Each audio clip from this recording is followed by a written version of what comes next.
بنا کتابوں کے جو سیکھا جائے اسے زندگی کہتے ہیں۔ دکھوں میں سب سے زیادہ دکھ یہ ہے کہ ہم دنیا سے جانے والوں کو کبھی دوبارہ دیکھ نہیں سکتے اور نہ ہی ان سے بات کر سکتے ہیں۔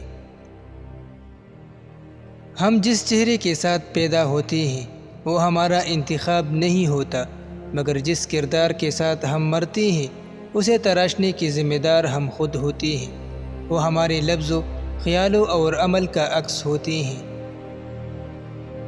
زندگی کی ساری کمائی کو اگر موت پر تقسیم کیا جائے تو ہر انسان کے پاس صرف کفن بچتا ہے۔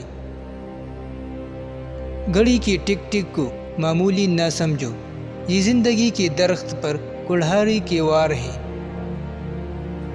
اگر لوگ آپ کو قبول نہیں کرتے تو بھی مایوس نہ ہونا، کیونکہ لوگ اکثر وہ چیز چھوڑ دیتے ہیں جن کی قیمت وہ دے نہیں سکتے۔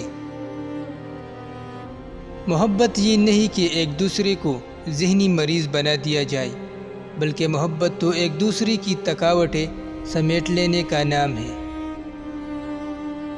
اگر نفس کی کمزوری اور ڈھیلے پن کو ختم کرنا ہے تو دودھ میں یہ چیزیں ڈال کر پیا کریں: 5 عدد کھجور، 5 عدد بادام اور 2 الائچی کے دانے دودھ میں پکا کر استعمال کیا کریں۔ نفس کا ڈھیلا پن اور کمزوری ختم ہو جائے گی۔